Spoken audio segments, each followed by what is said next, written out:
नमस्कार मंडळी, स्वागत आहे तुमचं या आमच्या यूट्यूब चॅनलवर। आज आपण बनवणार आहोत कुरकुरीत कांदा भजी। त्यासाठी मी 5 उभे चिरलेले कांदे घेतले आहेत। त्यानंतर आपण त्याच्यात चवीनुसार मीठ घालणार आहोत आणि मिठामुळे कांद्याला पाणी सुटतं, त्यामुळे आपण ह्याच्यात पाण्याचा वापर न करता ही भजी करणार आहोत। मीठ घालून झाल्यावर आता आपण घेणार आहोत ओवा। ओवा हा हाताने कुचकरून टाकावा, त्यामुळे त्याचा चांगला सुगंध व टेस्ट लागते। ओवा टाकून झाल्यावर आपण ह्याच्यात घेणार आहोत 1 हिरवी मिरची। तुम्हाला हवी असेल तर तुम्ही एक्स्ट्रा टाकू शकता। त्यात टाकणार आहोत अर्धा चमचा हळद आणि आपला 1 चमचा घरगुती लाल मसाला। ते टाकल्यावर चिमूटभर हिंग टाकून घेणार आहोत। त्यानंतर आपण त्याच्यात अर्धा चमचा चाट मसाला टाकणार आहोत। चाट मसाला टाकून झाल्यावर हे सगळं मिश्रण एकजीव करून घ्यायचं आहे। त्यानंतर जेवढा आपल्याला बेसन लागेल तेवढा आपण त्यामध्ये हळूहळू घालून घ्यायचं आहे। हे पहिले सर्व एकत्र करून आता ह्याच्यामध्ये आपण टाकूया बेसन। जेवढा आपल्याला आवश्यक लागेल तेवढा आपण ह्याच्यात बेसन टाकून सगळं एकजीव करून घेऊया।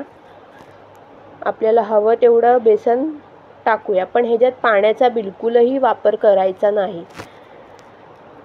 आपल्याला आता बघा, परत मला थोडं बेसन लागतंय, मी त्याच्यामध्ये बेसन घालते आहे। अजून जेवढं लागतंय तेवढं थोडं थोडं घालायचं। बेसन नंतर आपण ह्याच्यात 1 चमचा तांदळाचं पीठ टाकतो, त्यामुळे आपली भजी अजून कुरकुरीत होते। हे सर्व मिश्रण आता आपण एकत्र करून ठेवूया। त्यानंतर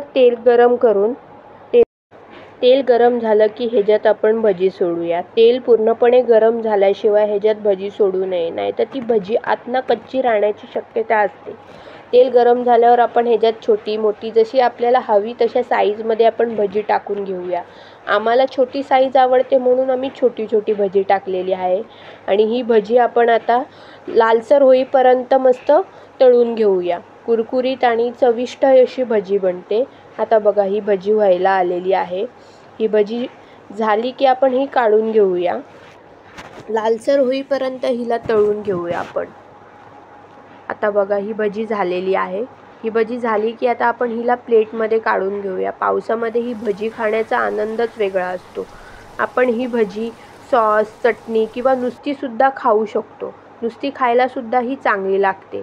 अशा प्रकारे आज आम्ही बनवलेली आहे कांदा भजी। तुम्हाला आमचा व्हिडिओ आवडला असेल तर चॅनलला लाईक करा, शेअर करा, कमेंट करा आणि चॅनलला सबस्क्राईब करायला विसरू नका। आणि तुम्हाला अजून कुठल्या व्हिडिओ आवडतील ते सुद्धा तुम्ही कमेंटद्वारे कळवू शकता। थँक्यू।